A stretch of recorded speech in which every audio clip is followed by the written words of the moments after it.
The following presentation is done by Echobatix, brought to you by Assistive Touch. Enjoy. Good morning. This is Jerry with Assistive Touch here. And I am happy to welcome Garry Bartos and Mia Correa from Echobatix. Today, Gary is going to be talking about Echobatix as well as Mia. Looking forward to this. It's an exciting optical character recognition solution, and it's very innovative. So I hope you enjoy this. I know you will. Hey, Garry. Hey, Mia. Howdy, Hi. howdy. So first we'll just say thanks everybody for inviting us. I'm glad we had a few minutes here to get to know people a little bit. So thanks for that. Yeah. Thank you for having us. Hi, I'm Mia. I'm the marketing and operations coordinator at Echobatix, and I'm legally blind since birth. I have congenital glaucoma and congenital cataracts. And Garry? All right, I'm Garry. So I'm the founder and also the software developer for Echobatix. I'm not blind, but I do have impaired depth perception. So I'm what's called stereo blind. And I've been working in artificial vision sort of for machines for over 25 years. And the way we started in this, or the way I started in this, was trying to take some of those robust techniques that we're working in industrial applications and bring them to mobile phones for assistive technology. So Echobatix is focused right now is on touchscreen accessibility for the blind and visually impaired. So far, we've completed one grant with Snap, which to create or do research on product market fit for accessible augmented reality, which is also known as AR, smart glasses for the blind and visually impaired. We're doing research to determine if these smart glasses could be accessible for the blind and visually impaired. Half of our team at Echobatix is visually impaired or legally blind. Our team consists of employees and board advisors. So,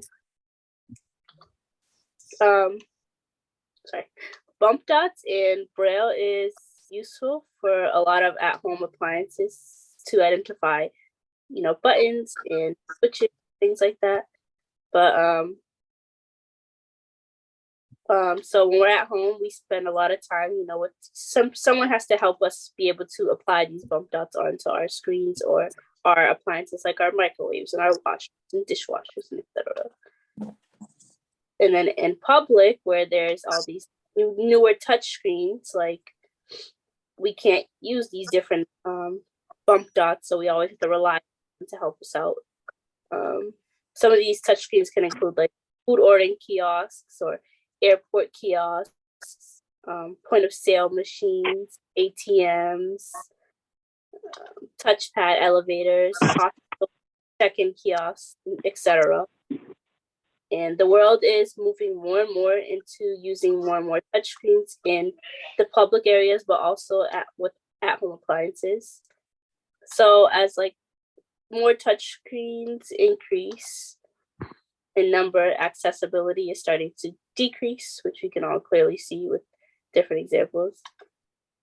And then with our app that we're currently in beta testing, users have discovered different features on their different appliances and been able to. So like for me, I have like a very touchscreen microwave that kind of changes each screen. So I'm unable to put, bump dots on it. But with our new beta app, I was able to find like the 30-second time button and the 2-minute time button. And prior to having that, I would do that on my own. So that's one example of how our app, starting to help with that area.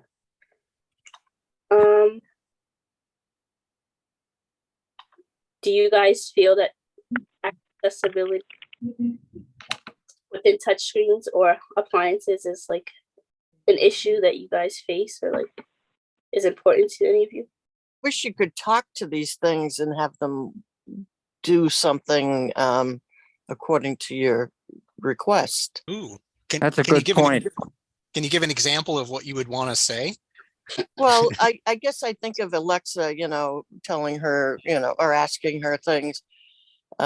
which is wonderful for playing music, and I guess you can turn lights on and stuff, but I don't know if that's just a dream that you could get, but speaking would be wonderful. You know, You might like something we introduce later in the call then. Early okay. days yet, but yeah, it's good to hear because it's not always clear whether people do want to talk to, you know, their phone or a device. So some people do, some people may not. So Yeah. Yeah. I think it would be excellent. I like talking to things. Yeah, I do too. You can't always do it though if you're in public, because it'll pick up other people's words and whatnot, but Mhm. it'd be nice. okay. Perfect. So here at Echobatix, we think that touchscreen accessibility is very important because it creates tech equity, and tech equity, in our words, is when a blind or visually impaired person can do the same tasks, have the same outcomes, and in the same amount of time, or as close to as the same amount of time as a fully sighted individual. It also creates independence for the blind and visually impaired community, so you can do things all on your own. All right. And so I'll mention we're going to break. So we're going to do like a couple minutes. And obviously this is a back and forth, it's a discussion, not just us presenting. But I'll just talk a little bit about how we think touchscreen accessibility should work. And this is not simply a lead into, and oh, by the way, we happen to do these things. These are guiding principles. And we'd also love to hear if you think accessibility should be different. You have a lot of influence, people on this call, because we're still in the early stages of development. So if there's something that you all say, oh, hey, I would love this, that's going to steer what we're going to do in the near future. So what we've talked about internally in the company, and we've talked to other people, is like how touchscreen accessibility should work is it would be nice if it was actually built into the devices to start off with, you know. You buy Amen. yeah, see, it's the way it should be. We know it's not generally.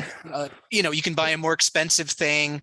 You can use bump dots, but then typically, depending on which site you have, you may need a sighted person to you know, guide you to where to put them. And then once they're on, maybe that's enough. But you know, maybe there's some other features. But if it were built in, that would be great. There are some issues with it being built in. Another thing is it would be great if they were standardized, like they all had roughly the same interface. Yeah. Because, you know, you go from one microwave to another, which is maybe the one like appliance that we're more likely to encounter somewhere outside of our home rather than say a dishwasher. And, you know, they're all a little different. So consistency would be nice. Now, obviously, or maybe it's not obvious yet, but we are developing an app for iPhone, and the app, the goal is to make touchscreens accessible, as many as possible, the ones that aren't already accessible. And we think it's important for touchscreen accessibility that it work even if you don't have a Wi-Fi or cell connection, which can happen more often, I think, than people guess. You just all of a sudden lose your connection. Yeah. Inside certain buildings, you know, certain rooms, you're next to the fridge or something, all of a sudden you lose your connection. So as Mia said, our goal here is, yes, accessibility, but I just want to kind of reinforce what Mia said, is that we want people who are blind and visually impaired to be able to do all of the same things. So if you've got, like Richard's got his dishwasher, if there are a bunch of different functions, why shouldn't he be able to access every single one? I mean, he might only want a few, but you got to start with, you got to be able to access all of them. So that would be 100% equitable. You know, sighted people, blind people could both use it. We think it should be just as usable. And this is where a lot of people say, how do you do that? And it's like, well, it's like talking to it, you know, that could make it just as usable for someone who's blind as for someone who's sighted. If you can talk to it, that's very natural. And the last thing is equal time. If you could accomplish something in the same time as a sighted person, then we think that is really the proper goal. Not just like accessible means you can eventually get something done, but you can do the same stuff. It's just as easy to do, and you can do it at the same time. That is important. That That is is very important. important. Yeah. Yeah. Definitely. Yeah. I mean, the way we say it is like, if someone just says, we're going to make like our website accessible, or we're going to make something else accessible, sometimes it's great. Mhm. And sometimes it's just like, the way I think of it, it's like someone was, sprinting and they just kind of collapsed across the finish line. You're like, could you do a little more, not just barely get by? But if you set, a higher standard that's measurable, it's like, can someone actually do this in equal time? Wash pots, use heat dry or not. People who have the same like few minutes of learning the device, whatever it is, it could be a public kiosk, a lot of which we're all new to that. If you can do it in the same time, that's great. And I'm not saying this is an easy goal, but if you don't set this kind of goal, it's hard to think of new ways to achieve this. So anyways, this is actually, we're getting right into the discussion. So we've introduced ourselves. We talked a little bit. We're making an app for touchscreen accessibility. We'll tell you later how it works. And we've talked about some of our goals and how we think accessibility should work. So now anything so far, does this stir any thoughts, problems you've had? I have a question. Okay. When you're talking about accessibility, are you just referring to things that are within a person's home? Or could this apply to something like an ATM machine? Yes, in time. Some machines are harder to make accessible than others, but our goal is basically, if there is a touch screen, a control panel with buttons, any sort of device that has text labeled, or farther in the future, it would be nice if we could read symbols too. That is hard. Then we want to make those accessible.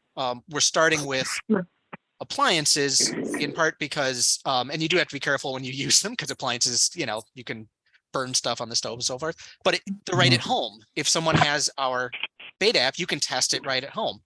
And they tend to be, not always, but many of them are a little bit less complicated than, say, if you go to a check-in kiosk at an airport, that's multiple screens. There are a lot more smarts that'll have to go into the app, and we have a notion how to do that. And there are other related problems to solve, but yeah, our goal is basically anything that's flat, has a control panel, and that currently is not as accessible as it should be. One of the things that I've noticed is that I find myself limited to one or two products in a product line that are accessible for me. Yeah. Such as Keurig. Yeah. I've got the basic Keurig because I can operate it, but if with a touch screen, I would not be able to. Yeah. I've got a stove that has knobs that I can turn in order to get to the right temperature, but I can't set the timer, and I can't set the oven to start at a certain time because of the way the screen is set up, and I don't have the touch buttons on there. And I don't even know if that would help. And the same with the washing machine. I've got an old Maytag which has the knobs, and I can adjust it the way I want to. But the newer so-called green friendly are not something I would be interested in looking at, because I wouldn't be able to get them to work.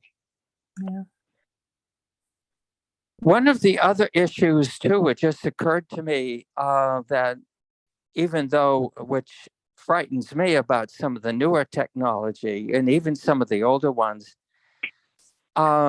older appliances have to be up to code.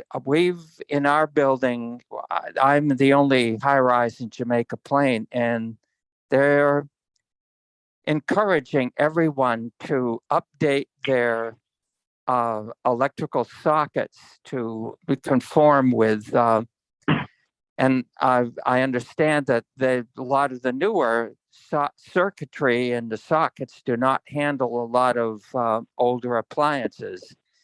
And I think that's what scares me about getting a lot of these newer things, that, there's that lack of accessibility, which, the older ones, it's like the old washers and dryers. You put in 50 cents for wash, let's say, and 75 cents for dry, and you're all set. Now it's just all digital. And so I guess that's the other concern too, that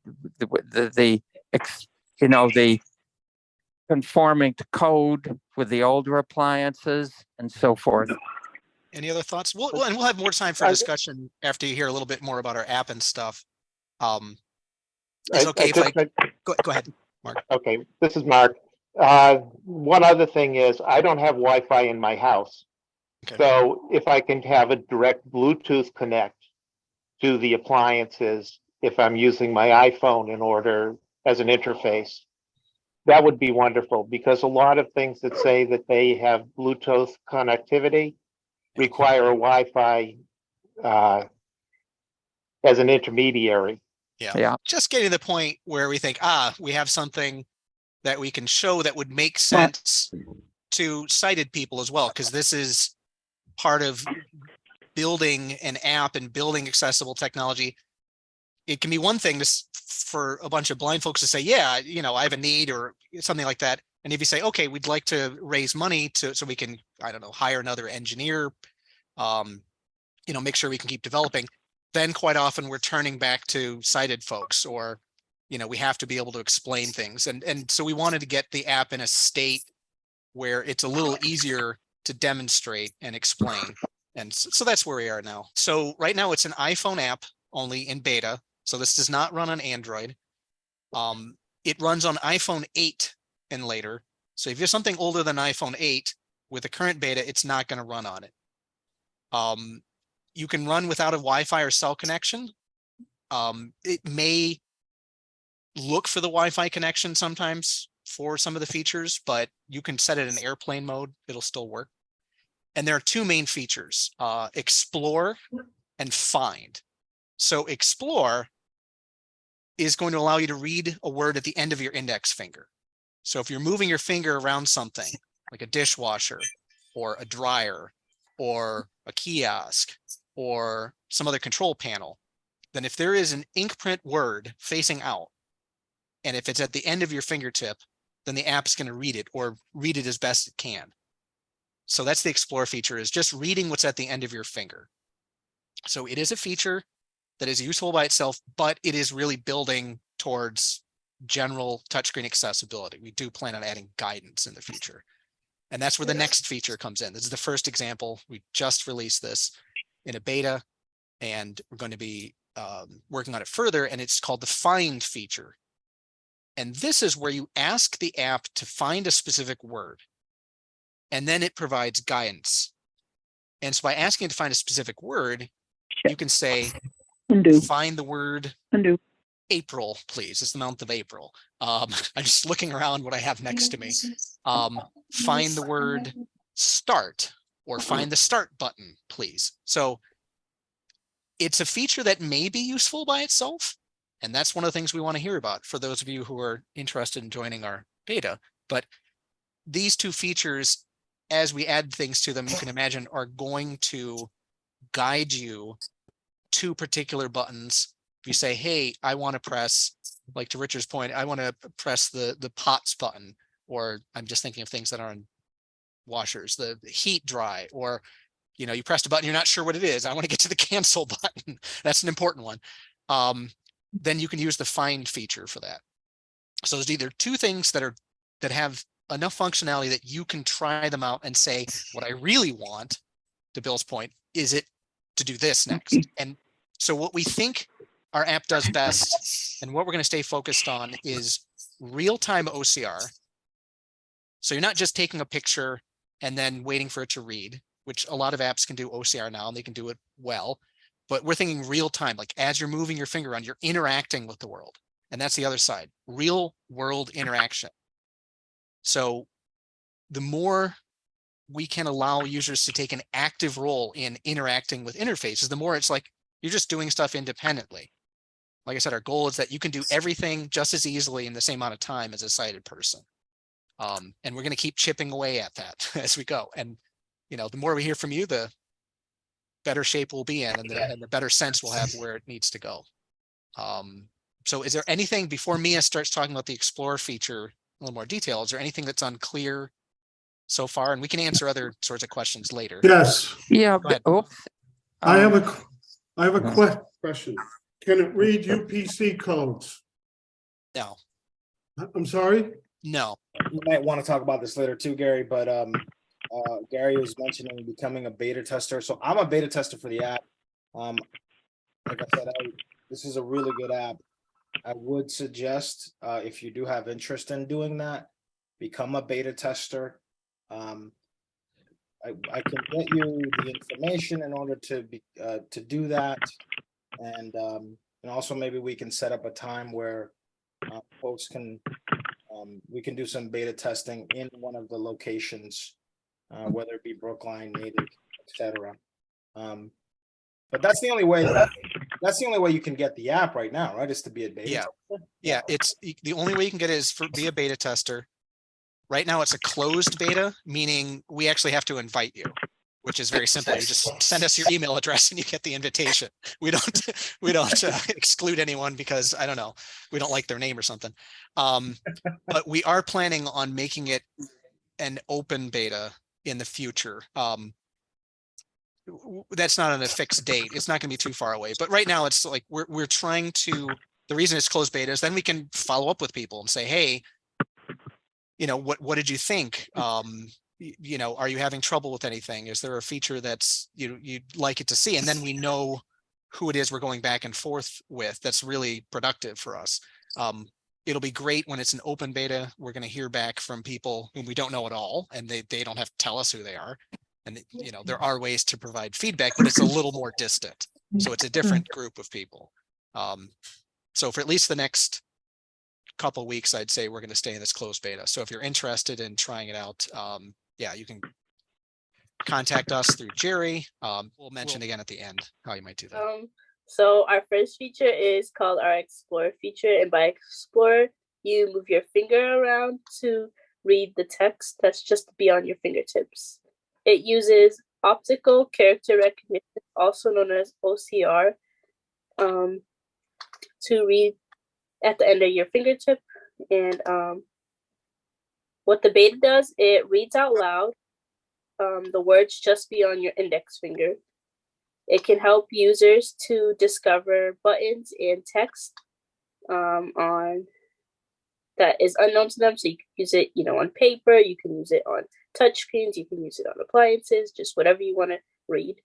And it's like right there, right in real time. Explore mode is more usable for those with more vision, but we are trying to make it more usable for those, who are, more on the lower end of the blindness spectrum. If you have but if you don't have as much vision, we still invite you to try out the beta, and you let us know what you think about the Explore feature and what it can do for you and how we can make it better for you. So I'm gonna show you a quick demo of how the Explore feature works. So I have a box of Cheerios next to me. I have tons of different cereals in my home. So like I'm using the beta to read what kind of cereal I have. So 1 second. I'll get it to read. Point and speak beta. Explore mode. Cheer. Chew. Cheers. Us banana. Nah. Fast shop. Cheer. Happy heart sheep. Cheerios. White heart shapes. Heart shapes. Is. So the beta told me that I have the happy heart shaped banana Cheerios. And all I did was put my box of Cheerios in front of my phone. I held my phone with my non-dominant hand. And then with my dominant hand, I put my finger on where the text is on the box. And then the beta read to me what the box says. Sorry. And it's just easy, as simple as that. It's just you put your finger on whatever you want to read. You kind of push your phone back a little bit and you point your phone that direction and it reads it to you. So, in addition to, having features such that, you're taking a consistent interface wherever you go, you have an app.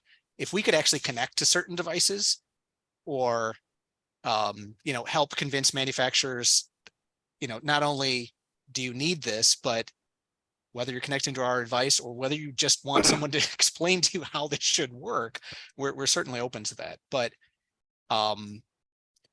we expect that would probably happen a little bit later. Yeah. But I do think that's one way that it's, that's in many ways going to be the best access of all. Well, if you don't mind, we'd like to move on to the next feature. And then if you have more questions, and we can save those till a little bit later. So I'm going to talk about the find feature. So the explore feature is you're moving your finger around, as Mia's explaining, and it reads what's at the end of your finger. And I will mention, Bill, to your point, I very quickly tried it with my checkbook, and yes, it was able to read the routing numbers and so on. Reading a little bit wider text, sometimes it'll do it, sometimes it won't, because we're actually limiting the relative size of what we read. So with the find feature, and the way you do this is if you're using VoiceOver, you would swipe right. So essentially it's a different tab, different mode from explore to find. So you swipe right, it switches to find mode, and you listen for a prompt, and it's going to explain what it is you can ask. And I'll play this in a moment. So it's going to prompt you to speak, and then you can say something when you're prompted, like find the word start, please, or find the start button, please, or find the word type, whatever the word is. It can be any word, it can be anywhere. It doesn't have to be on an appliance. It could be on paper. It can be on a street sign. Obviously, be very careful if you use this outside. So when you, and I'll play this in a moment. So basically you ask it, or you tell it, find this word, please, or find that something button. It'll recognize either of those commands. And then it's going to play this sonar-like sound, which I'll play for you shortly. There's like a pinging sound. And when it finds the word, then you hear this, I hope, cheerful little success sound. And when you hear it 3 times in a row, that means that the word is in view, not just that you scanned past it. Find the word explore, please. Let's find the word explore. So you've heard it's making this pinging sound. And I asked it for explore because I happen to have, our bullet points that we want to cover on the screen, and explore was the first word that caught my attention. So now as I move my phone around, I'm intentionally keeping it away from where this word is. The top center. If you want, move your hand into view to locate the word with your index finger. Hand not yet detected. So it's like the elevator arrived. Right, left, right, left, up, right, left. So that's very loud. So the idea is you ask it for a word to find using the phrase find the word explore, please. Then you scan around, it makes these pinging sounds, and then you hear ding, ding, ding. So that means it's finding it 3 times in a row. If you move a little too fast, or if it's in a corner, you may only hear that ding sound once, which again, it sounds like the elevator arrived at some buildings.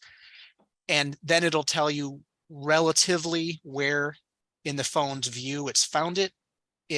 Depending on where it finds the word, it may tell you angle your phone left, right, up, and down. It wants the word in the center. So, everybody, if you have tremors, if you don't have tremors, no one holds a phone perfectly still. So it wants you to center the word, and then it'll say, as you heard, you can put your hand in view and it'll guide your hand to the word, left, right, up, down.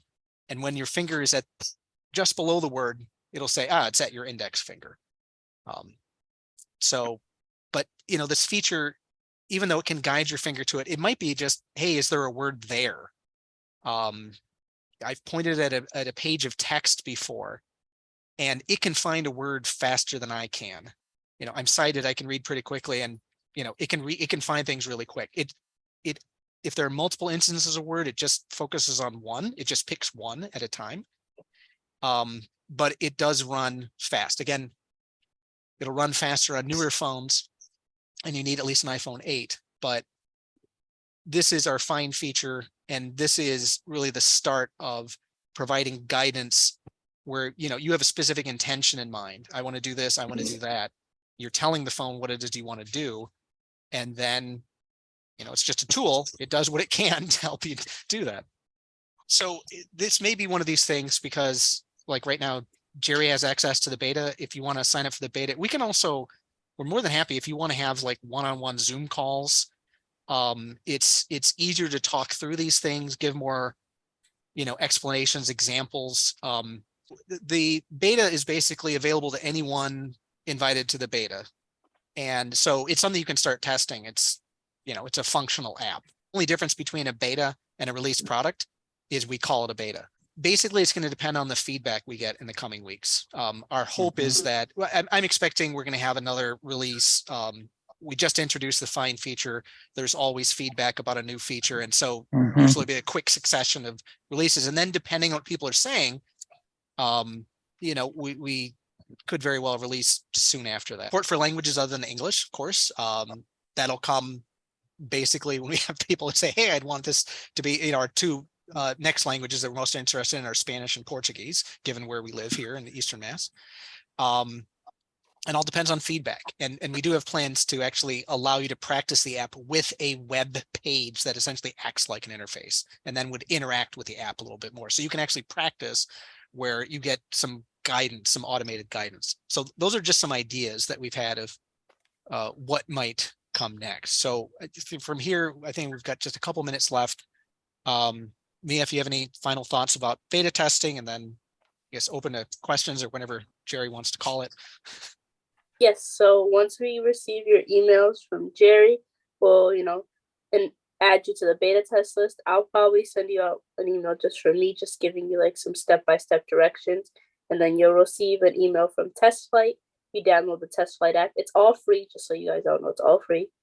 You download the Test Flight app. The Test Flight app will just give you you just press on download and you'll be able to download our beta straight from there. You do need to be on iOS 16. That's just like a must requirement. And then reach out to you. And then we do have a ton of videos on our different social media platforms, just showing out the Explore feature on the beta, some tips and tricks for the beta, the process of downloading and getting the beta. So we're on Facebook, we're on TikTok, we're on YouTube, we're on Twitter, and it's all just our company name. It's at Echobatix, ECHOBATIX. And yeah, and thank you.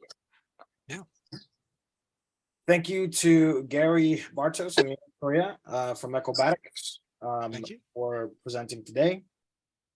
Take care. For more information, contact Jerry Feliz, Access Technology Director, phone number 857-443-6636, email felizassistivetech@gmail.com. Thank you so much.